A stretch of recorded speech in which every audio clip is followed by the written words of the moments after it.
October 12, 1944.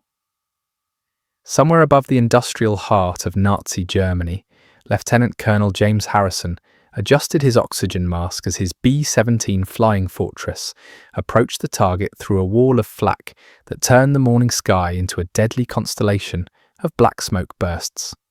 Below him stretched the sprawling complex of the lunar synthetic fuel plant, one of Germany's most critical sources of aviation gasoline.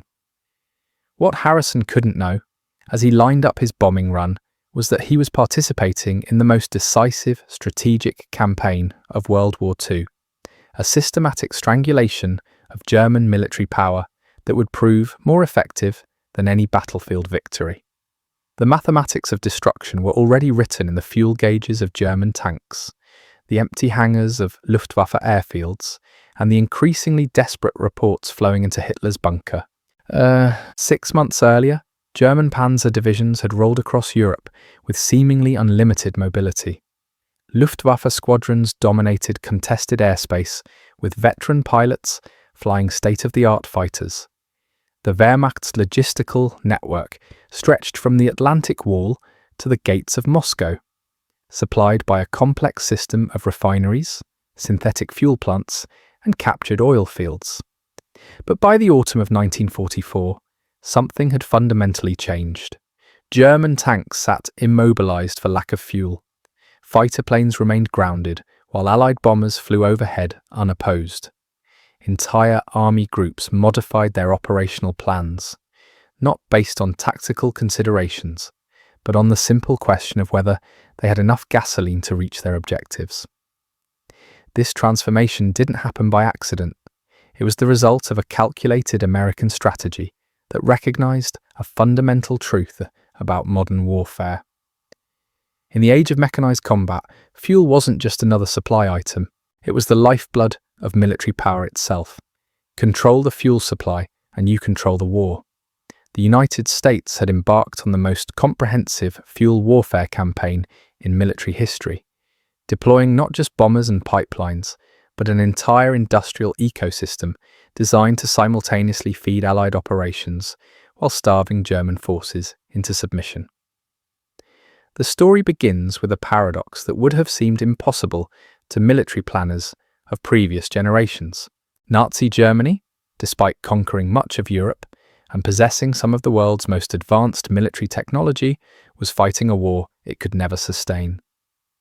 Before the conflict even began, experts had dismissed Hitler's ambitions precisely because Germany lacked the oil reserves necessary for prolonged mechanized warfare. The Reich imported nearly all of its petroleum, making it fundamentally dependent on foreign sources that could be cut off by naval blockade or military action. Hitler's response to this vulnerability was characteristically ambitious and ultimately catastrophic. Rather than acknowledging Germany's resource limitations, the Nazi leadership embarked on the construction of the world's most extensive synthetic fuel industry. Using Germany's abundant coal reserves and cutting-edge chemical processes, German engineers built a network of synthetic fuel plants capable of producing aviation gasoline, diesel fuel, and lubricants from coal. By 1944, this industrial complex was producing over 124,000 barrels of synthetic fuel daily from 25 major facilities scattered across the Reich. The synthetic fuel program represented both German ingenuity and German desperation. The fischer-tropsch process, developed in the 1920s by German chemists Franz Fischer and Hans Tropsch, could transform coal into liquid fuels through complex chemical reactions. The Bergius process offered another route, directly converting coal into synthetic petroleum products. These technologies allowed Germany to reduce its dependence on imported oil, but at an enormous cost in resources, labour, and industrial capacity. What German planners failed to fully appreciate was that synthetic fuel production created as many vulnerabilities as it solved. Unlike scattered oil wells or hidden refineries, synthetic fuel plants were massive industrial complexes requiring enormous infrastructure, specialized equipment, and skilled technicians. Each facility represented a concentration of Germany's fuel production capacity that could be identified, targeted, and destroyed by strategic bombing. More critically, the complex chemical processes involved meant that even minor damage could shut down production for weeks or months while repairs were completed. The American recognition of this vulnerability emerged gradually through intelligence analysis and strategic thinking that would prove far ahead of its time. As early as 1941, British intelligence had identified German synthetic fuel plants as critical targets in their Western Air Plan. The concept was simple but revolutionary. Rather than trying to defeat German armies through direct military confrontation, Allied forces could strangle German military capability by destroying the fuel supply that made modern warfare possible. The first major test of this strategy came with Operation Tidal Wave, the audacious American bombing raid against the Ploiești oil refineries in Romania. On August 1, 1943, 177 B-24 Liberator bombers took off from bases in Libya, bound for what Allied intelligence called Hitler's gas station. The Ploiești complex produced more than 8.5 million tons of oil annually, representing 60% of all petroleum products used by Axis forces in Europe. If the Americans could destroy this single target, they might cripple German fuel supplies across the entire European theatre. The mission required extraordinary courage and unprecedented tactical innovation. To avoid German radar detection and maximize bombing accuracy, the B-24s would attack at extremely low altitude, flying barely above the Romanian countryside before striking their targets at rooftop level. The approach would expose the bombers to intense anti-aircraft fire and eliminate any possibility of evasive action, but it offered the only chance of achieving the precision necessary to destroy specific refinery components. 167 bombers reached the target area, flying through a storm of flak that turned the sky above Ploiești into a wall of exploding metal.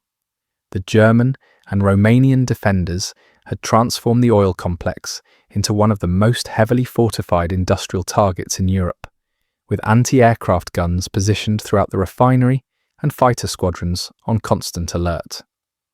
The low-level attack eliminated the altitude advantage that normally protected heavy bombers, exposing the American crews to direct fire from ground-based weapons designed to destroy aircraft. The results were devastating for both sides. American bombers struck the refineries with unprecedented accuracy, igniting massive fires that sent columns of black smoke thousands of feet into the air. Entire processing units were destroyed. Storage tanks exploded, and critical infrastructure was reduced to twisted metal. But the cost was equally catastrophic for the attacking force. 53 B-24s were shot down over the target area, with another dozen crashing before reaching safety. 310 American airmen died, 108 were captured, and 78 were interned in neutral Turkey. Of the original 177 bombers, only 88 returned to base, most of them severely damaged. Despite the heroism displayed and the tactical success achieved, Operation Tidal Wave failed to accomplish its strategic objectives. Allied intelligence initially estimated that the raid had reduced Ploiești's production capacity by 40%, but German repair crews worked around the clock to restore the damaged facilities. Within months, the Romanian refineries were producing more fuel than before the attack. The rapid recovery demonstrated a harsh reality that would reshape American strategic thinking.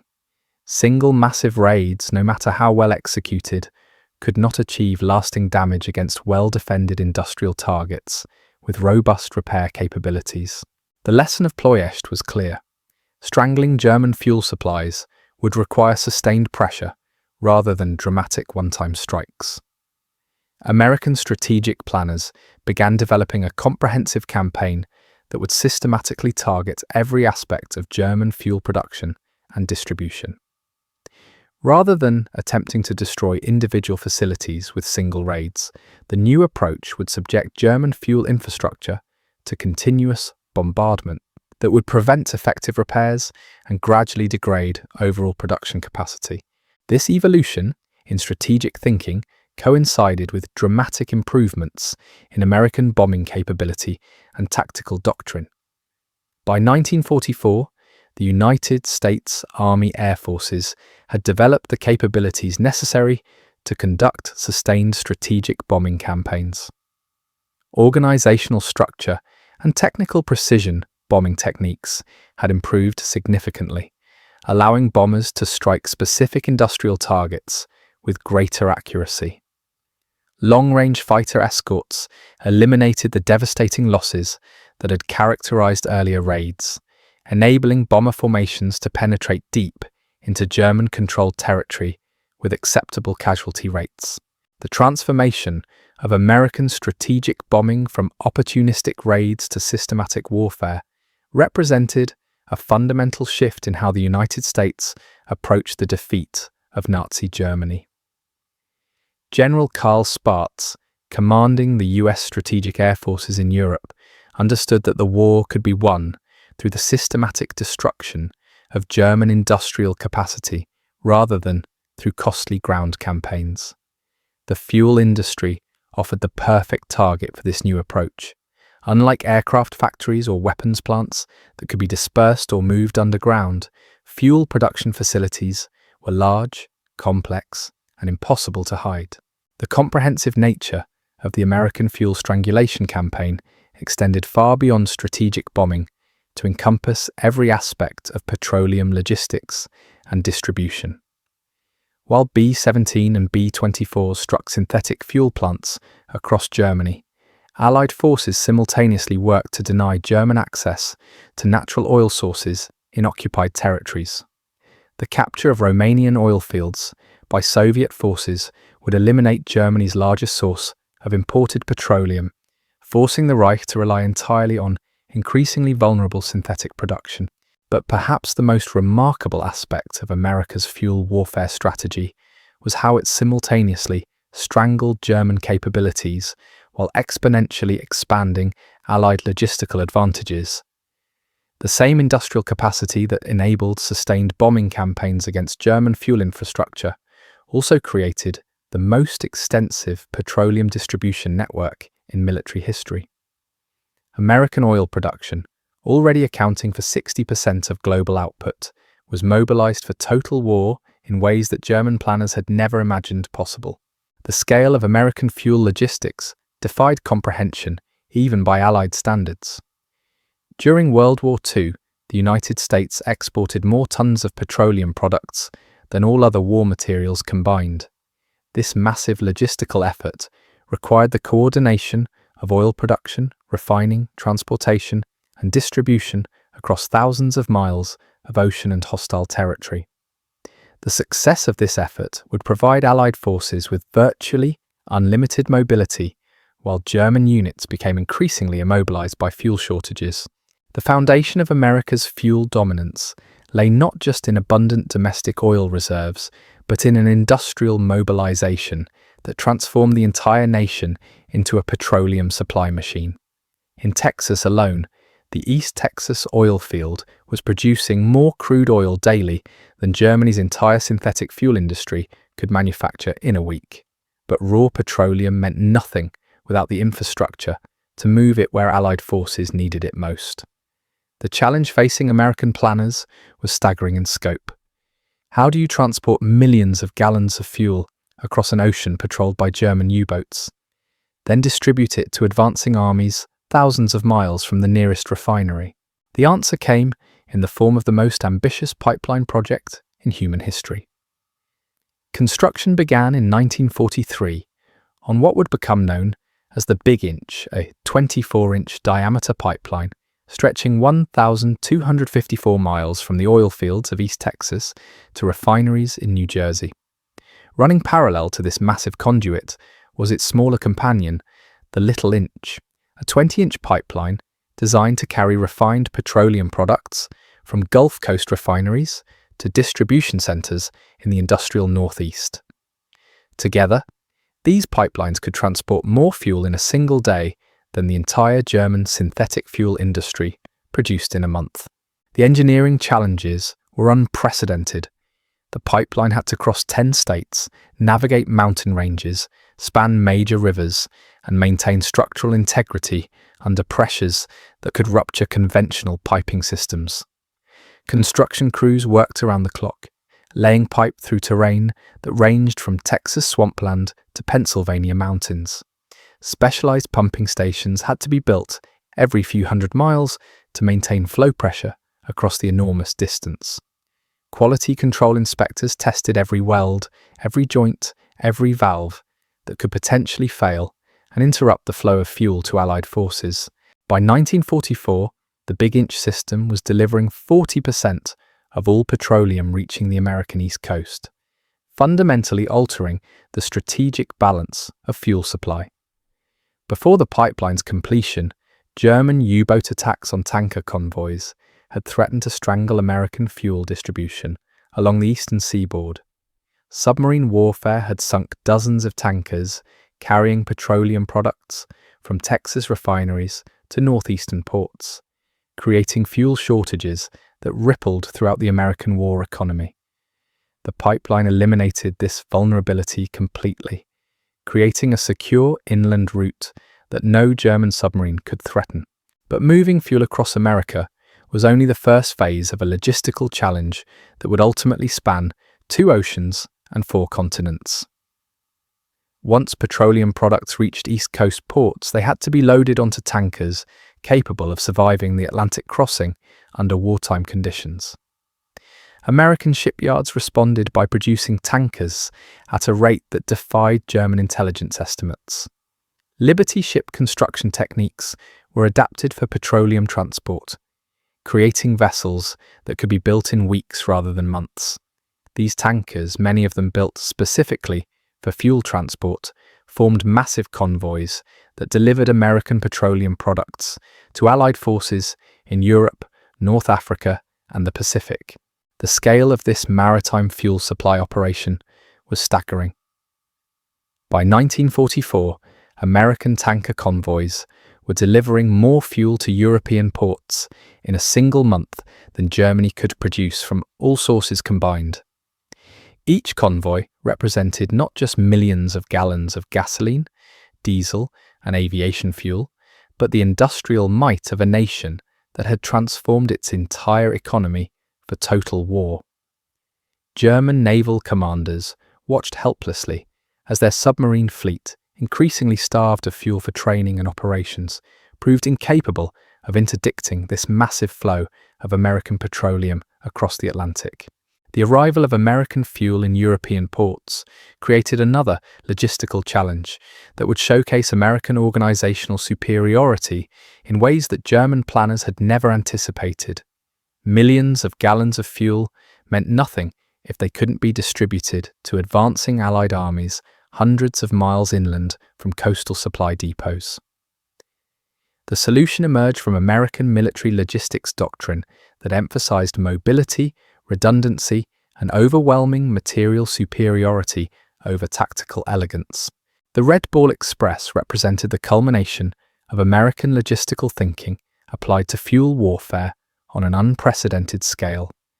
Beginning operations on August 25, 1944, this truck convoy system was conceived during a desperate 36-hour planning session, as Allied forces advanced faster than their supply lines could follow.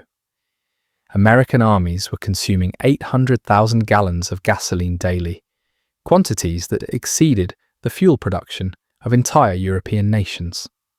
Without a reliable supply system capable of delivering this fuel to advancing units, the Allied offensive would grind to a halt within days. The Express operated nearly 6,000 vehicles at its peak, carrying approximately 12,500 tons of supplies daily along routes marked with red balls and closed to all civilian traffic. The majority of drivers were African American soldiers who worked 18-hour shifts, navigating roads that had been bombed, mined, or simply destroyed by retreating German forces. These men understood that their mission was critical to maintaining Allied momentum, that every gallon of fuel they delivered represented another mile that American tanks could advance toward Berlin. The organizational precision required to coordinate this massive logistical operation demonstrated American military efficiency that German commanders found incomprehensible. Supply officers tracked fuel consumption by individual units, predicted requirements based on operational plans, and coordinated delivery schedules that ensured advancing armies never ran short of gasoline. Radio networks connected convoy commanders with supply depots, weather stations, and combat units, creating a communications web that could respond instantly to changing tactical situations. German intelligence officers studying captured American logistics manuals were astounded by the level of planning and resources devoted to fuel supply.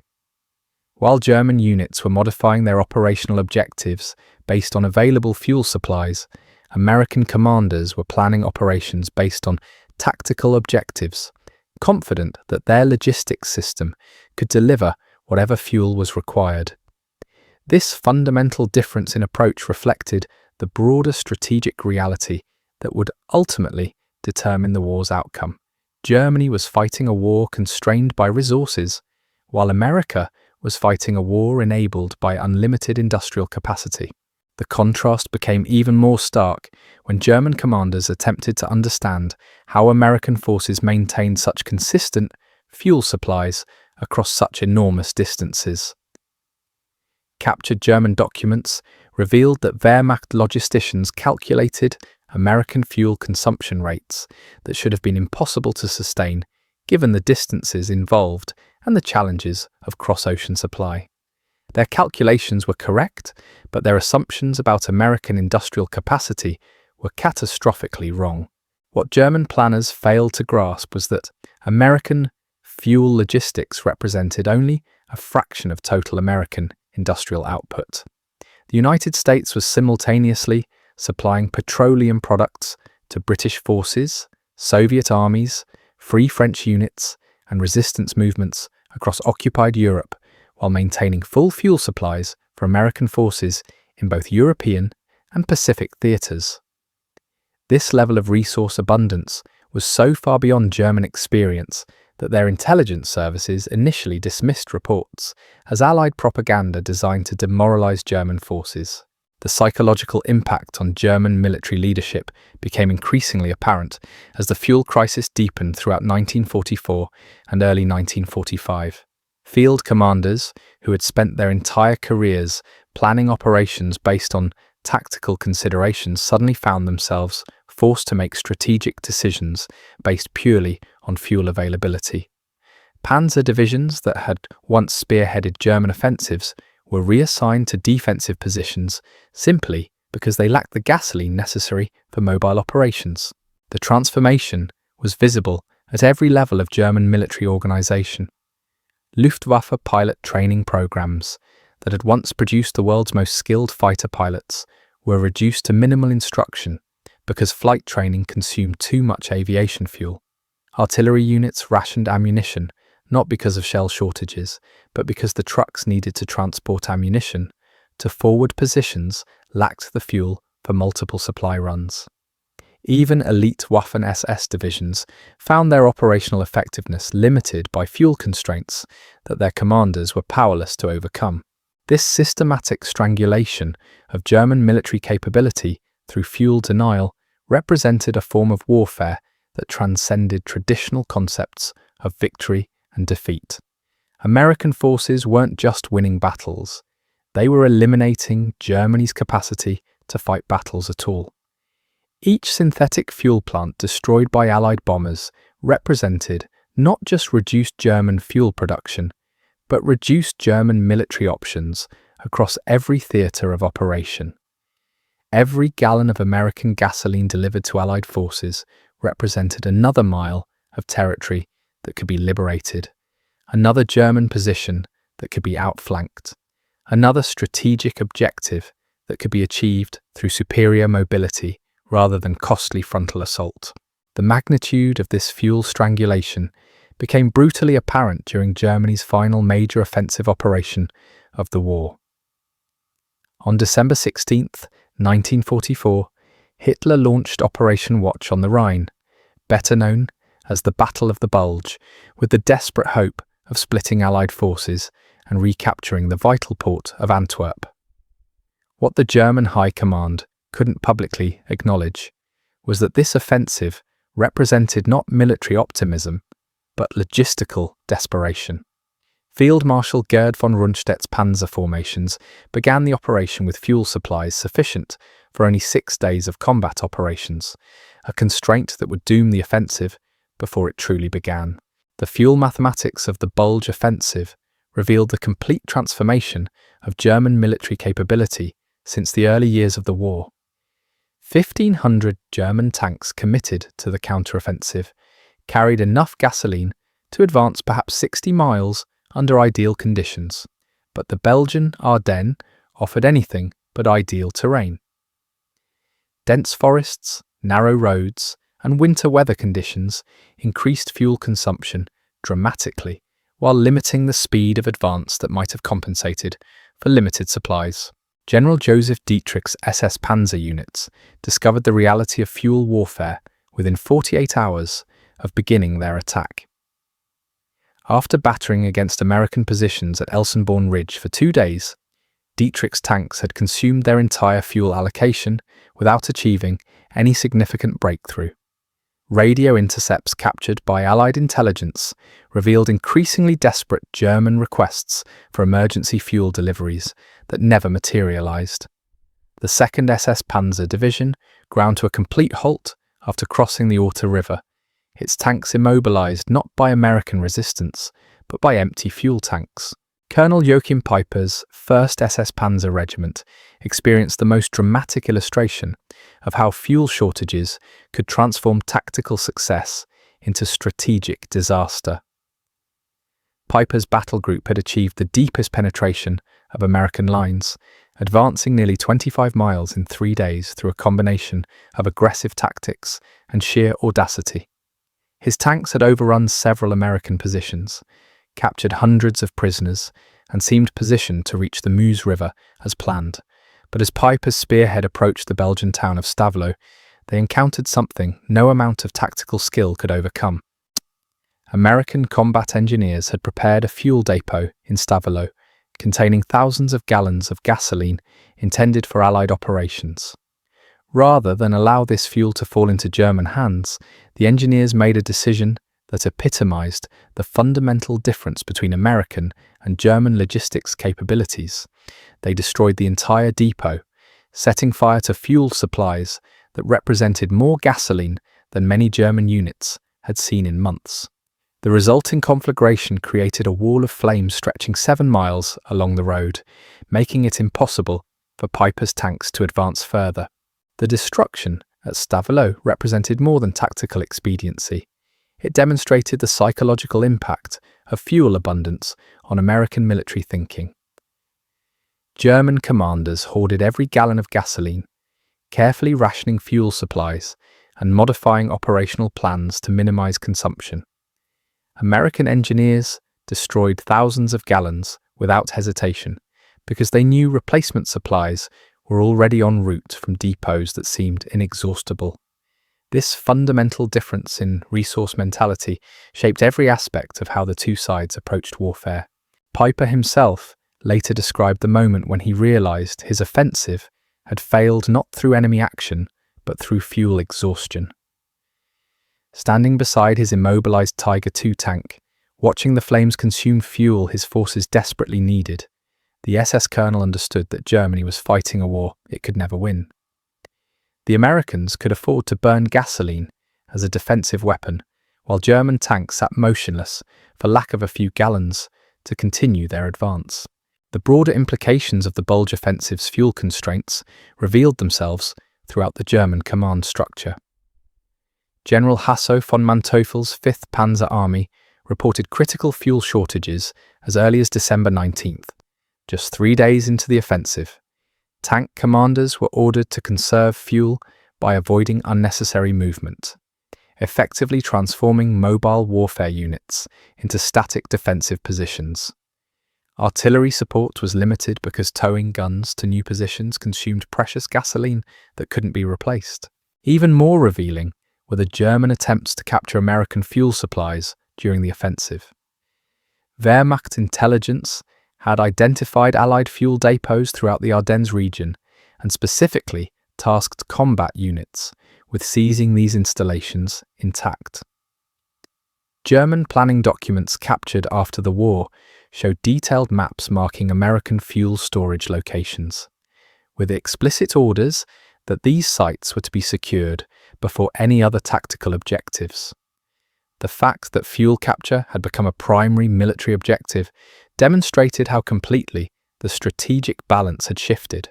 The failure of these fuel capture missions proved equally instructive.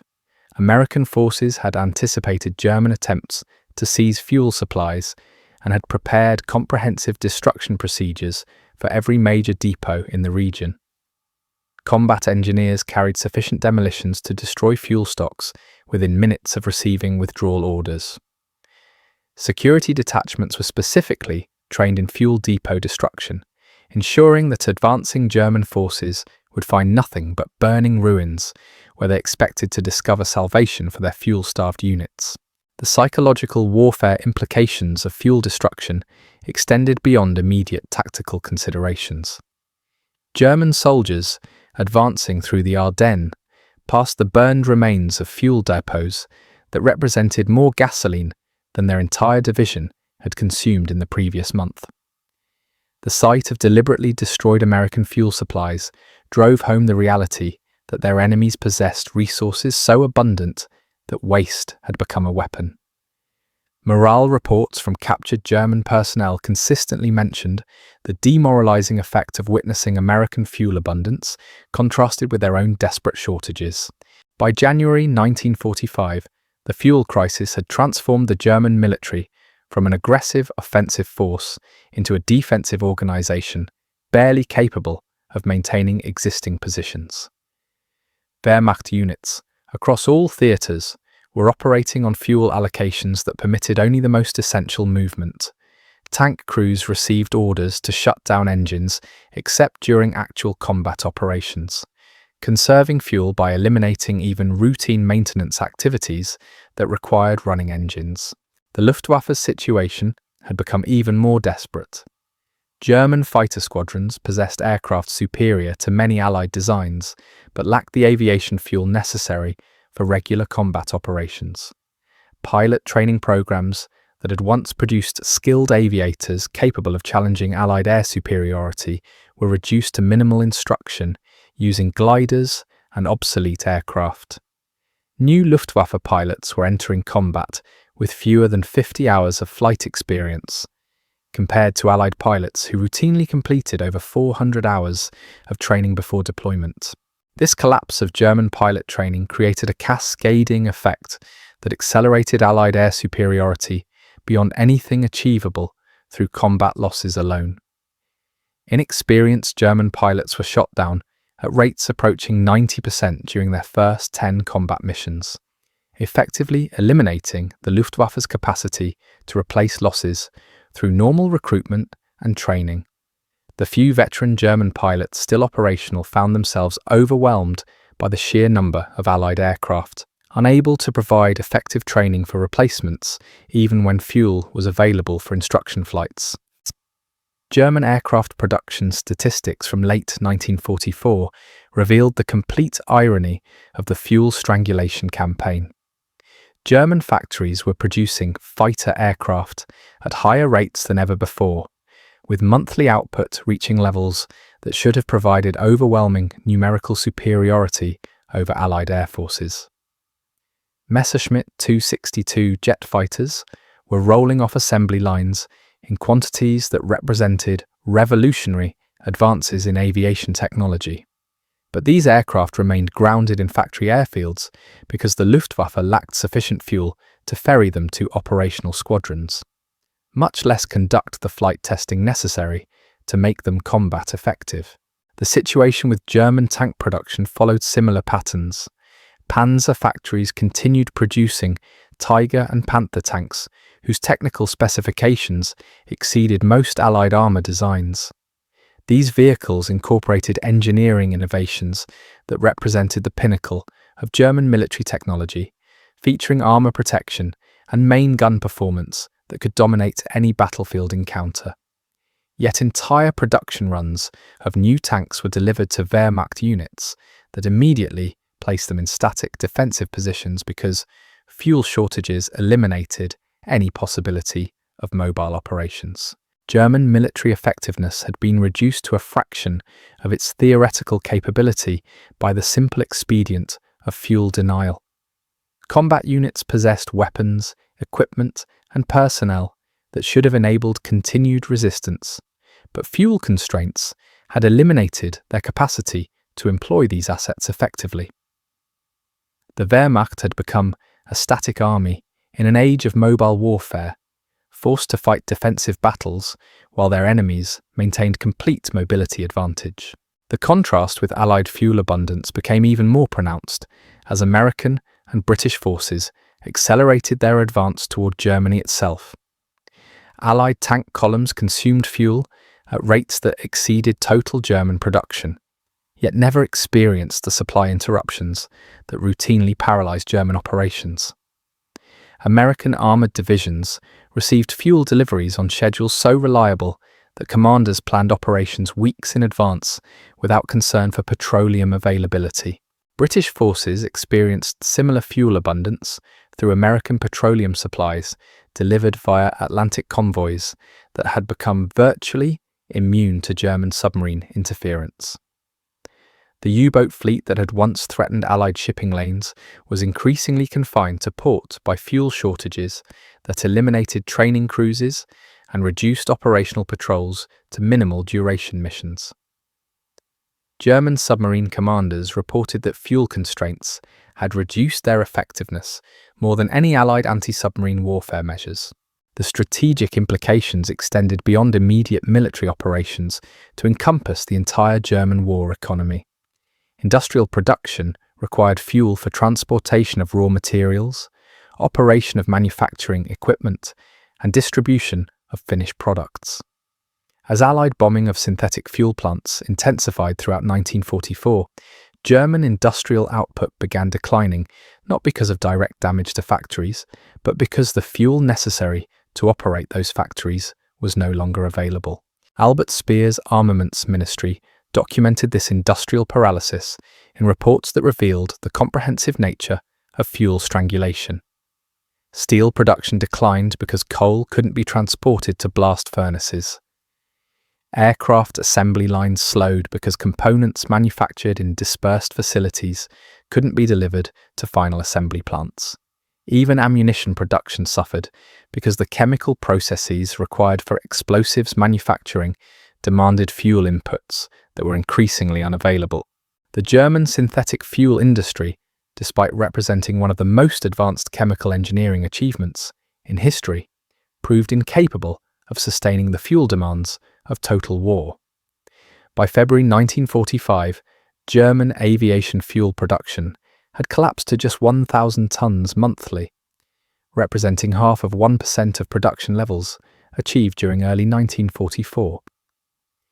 This catastrophic decline meant that the Luftwaffe could no longer conduct meaningful air operations even when aircraft and pilots were available. The psychological impact on German leadership became apparent through intercepted communications and captured documents that revealed increasing desperation at the highest levels of Nazi command. Hitler's military conferences, once focused on grand strategic objectives and territorial conquest, had devolved into desperate discussions of fuel allocation and conservation measures. Field commanders were instructed to modify operational plans based purely on fuel availability rather than tactical considerations. The fuel crisis had transformed the German military mindset from offensive aggression to defensive desperation. Units that had once spearheaded continental conquest were now concerned primarily with conserving enough gasoline to conduct fighting withdrawals. The psychological transformation was as complete as the logistical collapse that had caused it. Meanwhile, American fuel production and distribution continued expanding to meet the demands of global warfare across multiple theaters simultaneously. The same industrial complex that supported European operations was simultaneously supplying Pacific forces engaged in island-hopping campaigns that required enormous fuel consumption for naval operations and amphibious assaults. This dual-theatre fuel support demonstrated American industrial capacity that German planners had never imagined possible. The statistical comparison revealed the true magnitude of American fuel warfare superiority. While Germany struggled to produce minimal quantities of synthetic fuel under constant Allied bombardment, American refineries were increasing output to meet expanded military requirements, while simultaneously maintaining civilian fuel supplies that exceeded pre-war consumption levels. The United States was fighting the most fuel-intensive war in history while actually increasing domestic petroleum availability. This abundance enabled American forces to employ fuel as a tactical weapon in ways that would have seemed impossible to resource-constrained German commanders. Tank units could conduct extended reconnaissance missions without concern for fuel consumption. Artillery formations could relocate frequently to avoid counter-battery fire because fuel for transportation was unlimited. Close air support missions could loiter over battlefields for extended periods because aviation fuel shortages never constrained operational tempo. The cumulative effect was a form of warfare that transcended traditional concepts of military engagement. American forces weren't just defeating German units through superior tactics or equipment. They were overwhelming German resistance through the application of unlimited mobility enabled by fuel abundance. Every gallon of gasoline delivered to Allied forces represented potential energy that could be converted into territorial gains, tactical advantages, or strategic positioning that German forces could no longer match. By spring 1945, the fuel strangulation of German military forces had achieved what years of conventional warfare might never have accomplished. The Wehrmacht, once capable of conquering continental Europe through mobile operations, had been reduced to a static defensive force incapable of meaningful offensive action. The transformation was complete, irreversible, and decisive in determining the war's ultimate outcome. The magnitude of Germany's fuel collapse became viscerally apparent to every German soldier by March 1945, when even the most basic military operations required careful fuel calculations that would have seemed absurd during the early war years. Oberst Friedrich von Manstein, commanding a depleted panzer regiment near the Rhine, discovered that his remaining Tiger tanks possessed enough fuel for exactly 14 kilometers of movement. 14 kilometers. In 1940, that same distance represented less than an hour's advance during the conquest of France. Now it meant the difference between organized resistance and complete immobilization. Von Manstein's fuel allocation represented the new mathematics of German warfare. Every litre of gasoline had to be justified through multiple command levels, documented in triplicate, and approved by officers who understood that a single, unauthorized reconnaissance mission could exhaust a unit's monthly fuel supply. Tank commanders received explicit orders to shut down engines between engagements, even if this meant losing tactical positioning or response time to Allied attacks. The psychological impact was devastating for soldiers trained to think in terms of mobility and aggressive action. But the fuel shortage had created problems that extended far beyond simple transportation. German tank crews discovered that stationary engines suffered mechanical problems that mobile engines avoided. Seals dried out, oil systems developed blockages, and electrical systems failed when tanks remained immobilized for weeks at a time. Maintenance schedules designed for active operations proved inadequate for equipment that spent most of its time in defensive positions with engines shut down to conserve fuel. The irony was particularly bitter for German engineers who had designed the world's most sophisticated tank engines. The Maybach HL engines, powering Tiger and Panther tanks, represented engineering excellence that surpassed most Allied designs in power output, efficiency, and reliability. Yet these mechanical marvels were reduced to expensive pillboxes because the fuel necessary to operate them simply didn't exist. German tank crews took pride in maintaining equipment that could outperform any Allied armour in direct engagement, knowing they would never have the opportunity to demonstrate that superiority. American intelligence officers interviewing captured German tank personnel were struck by the psychological transformation that fuel shortages had produced. Veterans who had participated in the lightning campaigns across Poland, France, and Russia spoke of their current situation with a mixture of disbelief and resignation. These were men who had experienced warfare at its most mobile and aggressive, suddenly forced to fight static defensive battles that contradicted everything they had learned about armoured tactics. The contrast with American armoured operations couldn't have been more stark. General George Patton's Third Army was consuming 800,000 gallons of gasoline daily while maintaining an operational tempo that kept German defenders constantly off balance. Patton's tank columns could execute flanking maneuvers covering hundreds of kilometers, conduct deep reconnaissance missions, and reposition entire armored divisions without any consideration of fuel constraints. This mobility advantage transformed every tactical encounter into an opportunity for American forces to dictate the terms of engagement. Patton himself embodied the American approach to fuel logistics with characteristic bluntness. When informed that his rapid advance was straining supply lines, the general reportedly responded that he would rather apologize for moving too fast than explain why he had moved too slowly. This philosophy reflected the fundamental confidence that American commanders possessed in their logistics system. They could plan operations based on tactical objectives because they never doubted that fuel would be available to support those operations. The psychological impact on German defensive planning was profound and demoralizing. Wehrmacht commanders found themselves forced to predict where American attacks might occur, based not on traditional tactical analysis, but on simple fuel logistics. If American forces could reach a position with full fuel tanks, that position was vulnerable. If German forces couldn't redeploy to counter American movements, those movements would succeed regardless of tactical considerations. This strategic paralysis extended throughout the German command structure. Field Marshal Kesselring, commanding German forces in Italy, reported to Berlin that his defensive plans were constrained primarily by fuel availability rather than enemy capabilities. Units positioned in tactically advantageous locations couldn't be reinforced if relief columns lacked the gasoline necessary to reach them. Reserves that should have been mobile reaction forces became static garrison units because moving them consumed irreplaceable fuel supplies. The fuel crisis had also transformed German aerial reconnaissance from systematic intelligence gathering to desperate fuel conservation. Luftwaffe reconnaissance aircraft that had once provided comprehensive battlefield intelligence were grounded except for the most critical missions.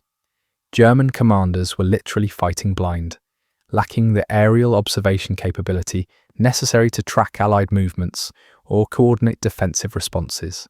This intelligence blackout compounded every other disadvantage that fuel shortages had created. American air reconnaissance, by contrast, operated with such frequency that German soldiers reported feeling constantly observed. P-51 Mustangs and P-47 Thunderbolts conducted regular reconnaissance sweeps that provided American commanders with real-time intelligence on German positions, movements, and defensive preparations. This information advantage allowed Allied forces to concentrate overwhelming strength against German weak points while avoiding strongly defended positions. The fuel abundance supporting American air operations enabled tactical innovations that German commanders found incomprehensible. Close air support missions could loiter over battlefields for hours, providing continuous assistance to advancing ground forces. Fighter sweeps could patrol deep behind German lines, attacking supply convoys and communication centers that static German defenses couldn't protect. Strategic bombers could conduct multiple missions daily, maintaining pressure on German industrial targets that never had sufficient time to complete repairs. German industrial workers labouring in synthetic fuel plants experienced the psychological impact of this aerial campaign with increasing intensity throughout early 1945. Workers reported that air raid sirens sounded so frequently that normal production schedules became impossible to maintain. Even when Allied bombers didn't appear, the constant threat of attack disrupted work patterns and created an atmosphere of perpetual tension that reduced productivity and morale. The synthetic fuel plants themselves had become psychological targets as much as physical ones. German workers understood that their facilities represented critical vulnerabilities in the Reich's war effort, making them priority targets for Allied bombardment. This knowledge created stress levels that industrial psychologists would later identify as symptoms of chronic combat fatigue, despite the fact that these workers never participated in direct military action. The social dynamics within German communities surrounding synthetic fuel plants reflected the broader psychological impact of the Allied fuel campaign. Families of plant workers lived with the constant knowledge that their livelihoods depended on industrial facilities that attracted regular bombing attacks. Children attended schools built in the shadows of chemical plants that represented both economic opportunity and mortal danger. The entire fabric of these communities had become intertwined with Germany's desperate struggle to maintain fuel production under impossible conditions. American bomber crews flying against missions, these targets reported conflicted emotions about attacking industrial facilities in civilian areas. Many airmen understood the strategic necessity of destroying German fuel production, but they also recognized that their bombs were falling on workers who might have been conscripted into industrial service rather than volunteering for it. This moral complexity added psychological stress to missions that were already physically demanding and dangerous. The accuracy of American precision bombing by 1945 had improved dramatically from the early war years, allowing bomber crews to strike specific industrial targets while minimizing civilian casualties. Norden bomb sites, radar navigation systems, and improved training had transformed strategic bombing from area destruction to surgical strikes against critical infrastructure. German synthetic fuel plants suffered catastrophic damage to production equipment while surrounding residential areas often remained intact. This precision created its own form of psychological warfare. German workers could observe the deliberate nature of Allied bombing attacks, recognizing that American forces possessed both the capability and restraint to destroy military targets without wholesale civilian destruction. The message was clear. Allied forces were fighting the Nazi regime rather than the German people, and surrender offered a path to survival that continued resistance did not. The German synthetic fuel industry's reliance on slave labour created additional psychological dimensions to the Allied bombing campaign. Concentration camp inmates and foreign workers forced to labour in chemical plants experienced the paradox of hoping for Allied bombing success while fearing for their immediate safety. These workers understood that destroying the plants where they laboured would hasten German defeat and their own liberation, but they also faced the immediate danger of being killed in Allied attacks on their workplaces. Allied intelligence services were aware of the slave labour situation in German synthetic fuel plants, but faced impossible moral calculations about how to balance immediate humanitarian concerns against strategic objectives that could end the war more quickly. The decision to continue bombing synthetic fuel facilities, despite the presence of forced labourers, reflected the harsh mathematics of total war, where strategic considerations often overrode individual humanitarian concerns. The psychological impact extended to German civilian populations who witnessed the systematic destruction of their nation's industrial capacity without being able to influence the course of events.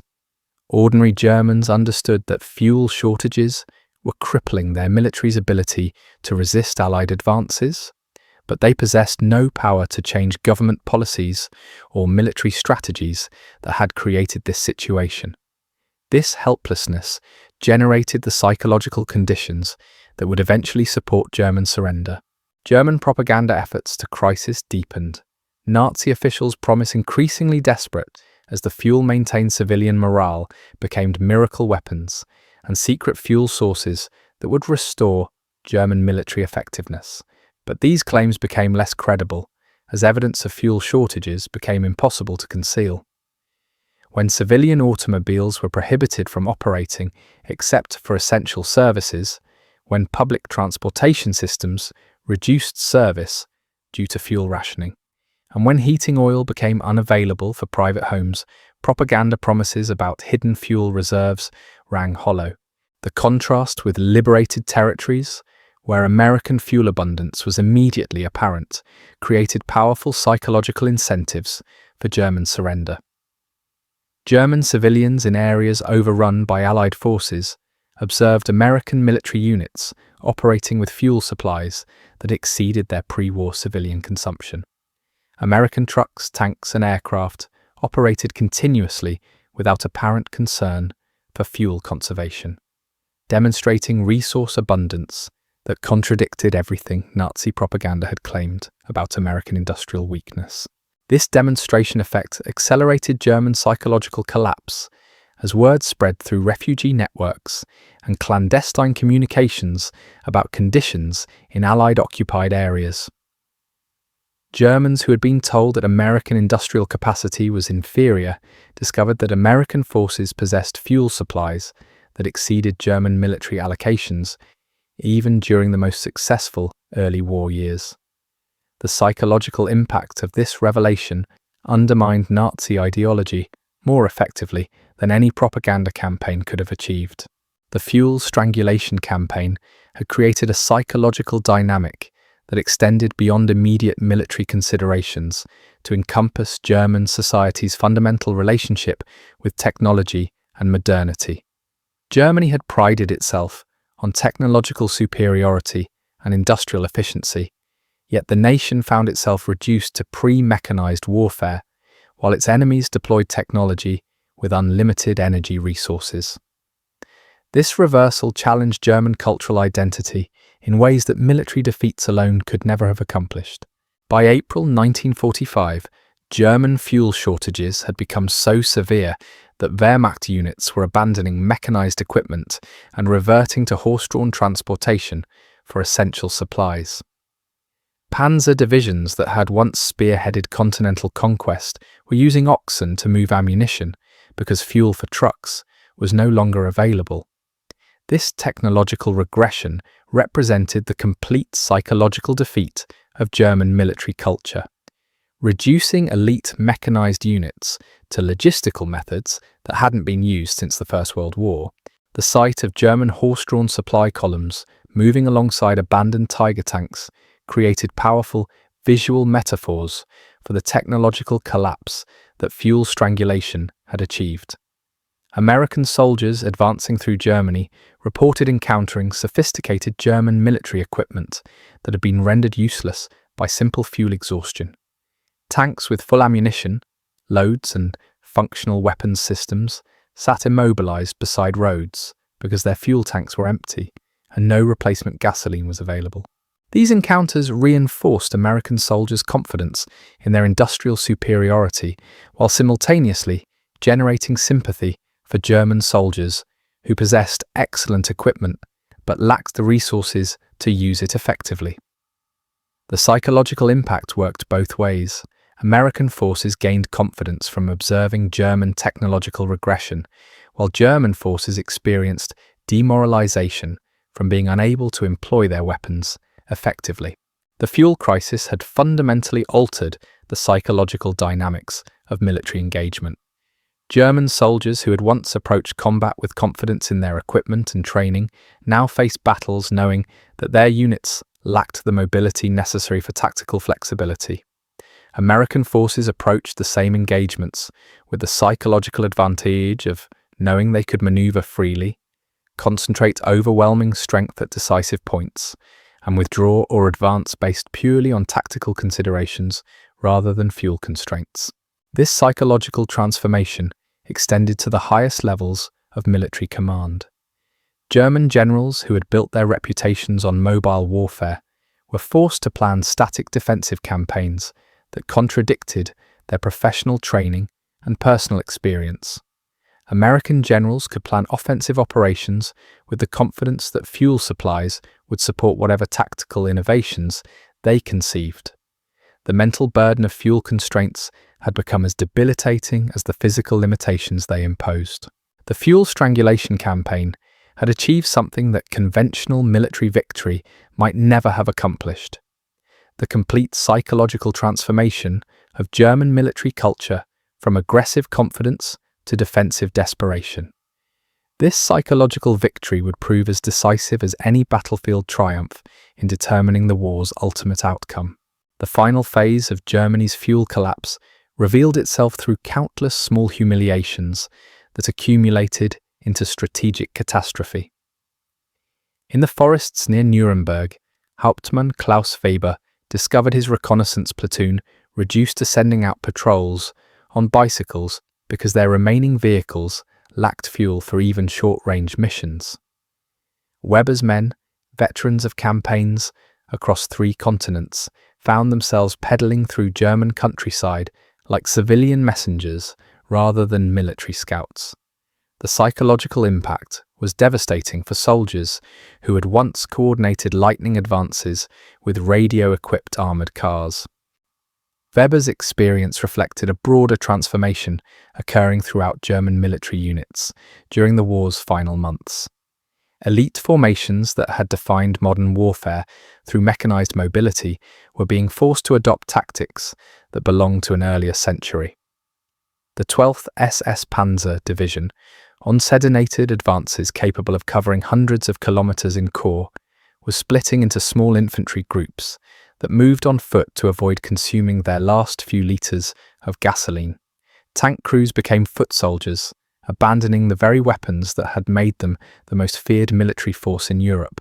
The Americans, meanwhile, were experiencing the intoxicating effects of unlimited mobility in ways that redefined their approach to warfare itself.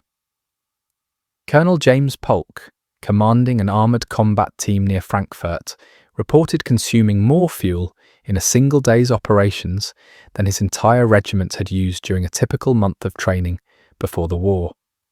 Polk's tanks could execute complex maneuvers, conduct extended reconnaissance missions, and reposition multiple times during single engagements without any consideration of fuel constraints. This tactical freedom created operational advantages that compounded with every passing day. American fuel abundance had reached levels that seemed almost standards, yet this apparent wasteful by German waste represented strategic wisdom of the highest order. Tank engines could idle continuously during combat operations, ensuring instant response to tactical developments. Artillery pieces could relocate frequently to avoid counter-battery fire because fuel for tractors was unlimited. Close air support aircraft could circle battlefields for hours, providing continuous assistance to ground forces advancing at unprecedented speeds. The psychological transformation of American soldiers reflected this material abundance in ways that German intelligence officers found difficult to comprehend. Captured German documents revealed Wehrmacht analysts struggling to understand how American units maintained such high morale despite fighting far from home in unfamiliar terrain. The answer lay partly in the confidence that unlimited fuel supplies provided. American soldiers knew their units could maneuver freely, receive rapid reinforcement, and evacuate casualties quickly because fuel constraints never limited tactical options. This confidence manifested itself in tactical innovations that German commanders found impossible to counter with fuel-starved units. American armoured formations would split into multiple columns, advancing simultaneously along parallel routes that forced German defenders to spread their limited forces across broader fronts. When German units attempted similar tactics, fuel shortages prevented coordination between separated elements, creating opportunities for defeat in detail that American commanders exploited ruthlessly. The Battle of the Ruhr Pocket demonstrated how completely fuel strangulation had transformed the strategic balance by April 1945. Field Marshal Walter Model found himself commanding over 300,000 German troops, trapped in an industrial region that should have provided defensive advantages. The Ruhr's steel mills, chemical plants, and transportation networks had once represented the beating heart of German industrial power. Yet Model's forces were immobilized by fuel shortages that prevented any meaningful attempt to break out of the Allied encirclement. Model's situation embodied the cruel irony that fuel strangulation had created throughout German-occupied territory. His forces possessed excellent equipment, abundant ammunition, and defensible terrain, yet they lacked the mobility necessary to exploit any of these advantages effectively. German tanks sat in prepared positions with full ammunition loads but empty fuel tanks, transformed from mobile weapons into expensive bunkers. Artillery units conserved their remaining fuel so carefully that they couldn't relocate after firing, making them vulnerable to immediate counter-battery strikes. American forces surrounding the Ruhr operated under completely different constraints that allowed them to tighten their encirclement systematically while maintaining pressure from multiple directions. General Omar Bradley's 12th Army Group consumed fuel at rates that exceeded total German production, yet never experienced supply interruptions that might have allowed German forces to organize effective breakout attempts. This sustained pressure created psychological stress within the pocket that accelerated German morale collapse beyond anything achievable through direct combat alone. The surrender negotiations that ended the Ruhr Pocket revealed how completely fuel shortages had undermined German military culture. Model staff officers reported that their units possessed sufficient ammunition for continued resistance, but lacked the fuel necessary to coordinate defensive positions or evacuate wounded personnel. These logistical constraints had made continued fighting not just futile, but inhumane, forcing German commanders to choose between pointless destruction and honourable surrender. Similar patterns emerged across every remaining German defensive position as Allied forces accelerated their final advances toward Berlin. Wehrmacht commanders discovered that fuel shortages had eliminated their ability to conduct the fighting withdrawals that might have prolonged resistance while preserving their forces. Units ordered to fall back to prepared positions often lacked the gasoline necessary to reach those positions, leaving them exposed in unfavourable terrain where American mobility advantages became overwhelming. The psychological impact on German soldiers became increasingly visible through intelligence gathered from prisoners and intercepted communications. Wehrmacht personnel reported feeling abandoned by their own logistics system, forced to fight defensive battles without the mobility that had once defined German military excellence. Morale assessments indicated that fuel shortages were creating despair more effectively than combat losses, convincing German soldiers that continued resistance was impossible regardless of their personal courage or tactical skill. American psychological warfare specialists recognized this dynamic and began incorporating fuel abundance into propaganda efforts designed to encourage German surrender. Leaflets dropped over German positions included photographs of American supply convoys stretching to the horizon, fuel depots containing millions of gallons of gasoline, and tank formations advancing without apparent concern for consumption rates. These images reinforced the message that German resistance was futile against enemies possessing unlimited resources. The contrast became even more pronounced as American forces began occupying German industrial facilities and discovering the full extent of synthetic fuel production collapse. Chemical engineers accompanying Allied advance units found German synthetic fuel plants that had been reduced to producing less than 1% of their designed capacity, Sophisticated chemical processing equipment sat idle not because of bomb damage, but because the German economy could no longer provide the coal, electricity, and skilled labor necessary for synthetic fuel production. These discoveries revealed that the Allied bombing campaign had achieved effects far beyond simple physical destruction. By disrupting transportation networks, power generation, and labor systems, strategic bombing had created cascading failures throughout German industrial infrastructure. Synthetic fuel plants couldn't operate without coal deliveries that required fuel for transportation. Power plants couldn't generate electricity without coal supplies that couldn't be moved because of fuel shortages. The entire German war economy had become trapped in a cycle of resource scarcity that no amount of effort could overcome. American industrial specialists studying captured German facilities were amazed by the technical sophistication of synthetic fuel production equipment. German chemical engineers had developed processes that surpassed American technology in several critical areas, creating synthetic fuels with performance characteristics that exceeded natural petroleum products. Yet this technical excellence had become irrelevant because the industrial infrastructure necessary to support synthetic fuel production had collapsed under sustained strategic bombing. The irony extended to German aircraft production, where factories continued manufacturing advanced fighters and bombers that would never fly because aviation fuel was no longer available. The Messerschmitt Me 262 jet fighter represented revolutionary technology that could have challenged Allied air superiority under different circumstances. Hundreds of these aircraft sat in factory airfields and storage depots, mechanically perfect but operationally useless because the special fuels required for jet engines were no longer being produced. German pilot training programs had collapsed so completely that even when fuel became available, the Luftwaffe lacked personnel capable of flying their most advanced aircraft effectively. Training new pilots required fuel for instruction flights that consumed aviation gasoline needed for combat operations.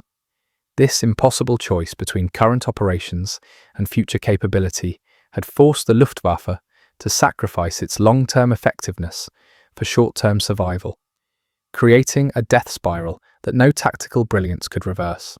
The final weeks of the war in Europe demonstrated how completely fuel strangulation had transformed military operations from mobile warfare to static siege.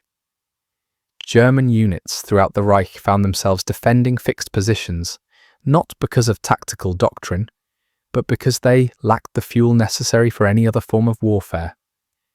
American forces could maneuver freely around these static positions, concentrating overwhelming strength at decisive points, while German defenders remained immobilized by empty fuel tanks.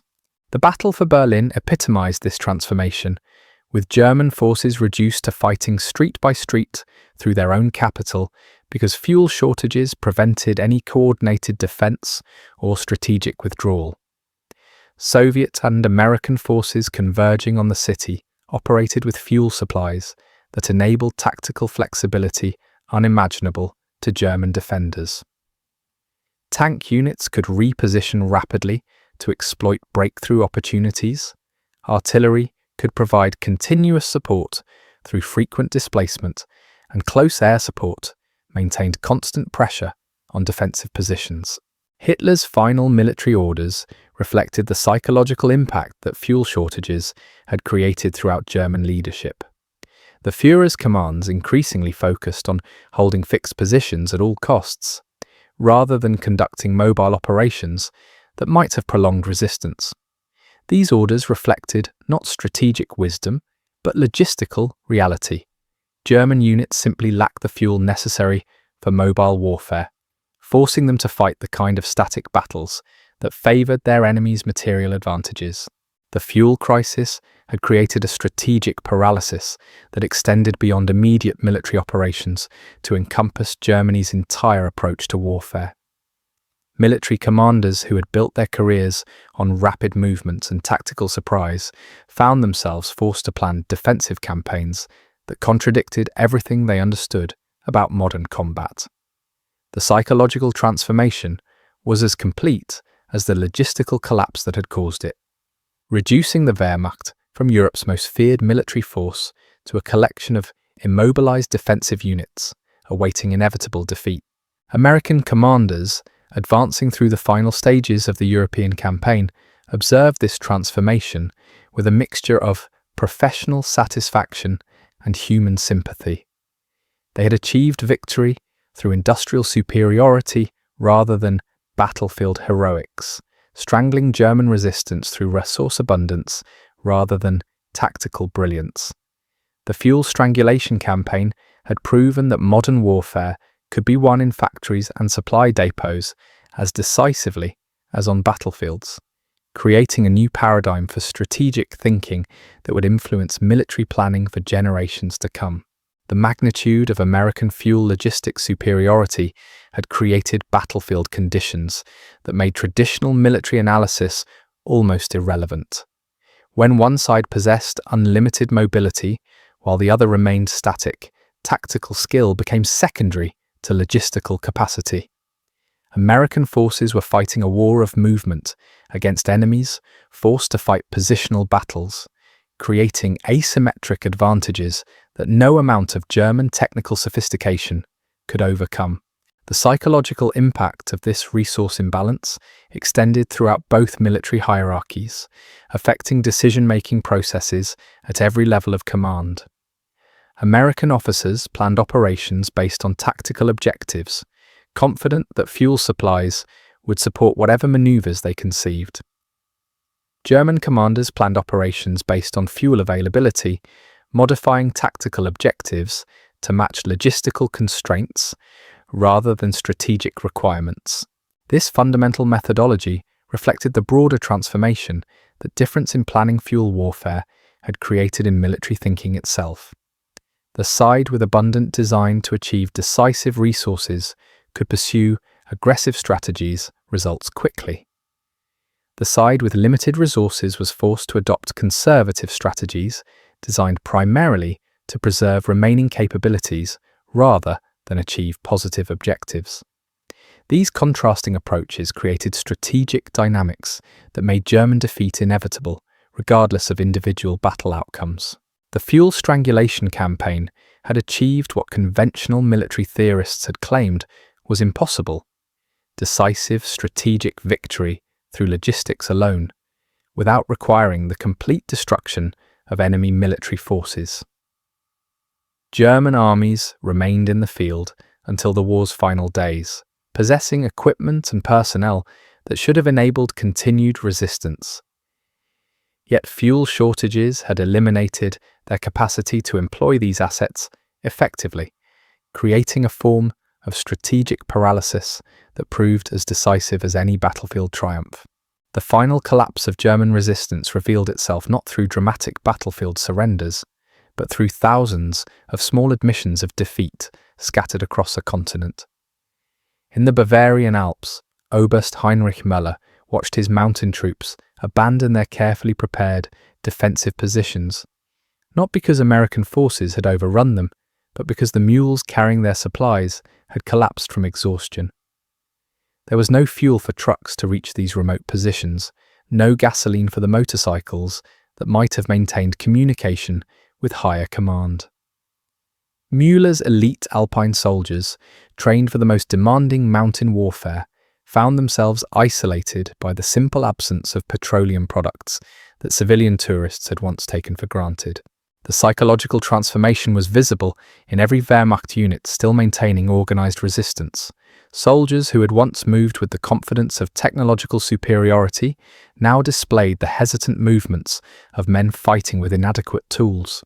Tank crews performed maintenance rituals on vehicles they knew would never move again, polishing equipment that had become elaborate monuments to German engineering excellence and strategic failure. The routine provided psychological comfort, but everyone understood the reality. These magnificent machines would remain exactly where they sat until American salvage crews arrived to haul them away as scrap metal. American forces approaching these final German positions encountered scenes that defied their preconceptions about enemy capabilities. Intelligence reports had warned of fanatical resistance from elite formations equipped with the world's most advanced military technology.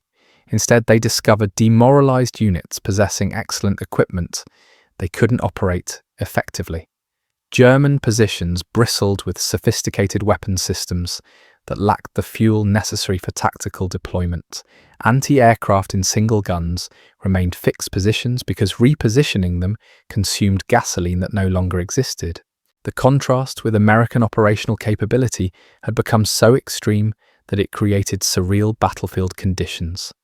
American reconnaissance patrols would drive past immobilized German tank formations, observing enemy positions from distances that should have been suicidal under normal circumstances.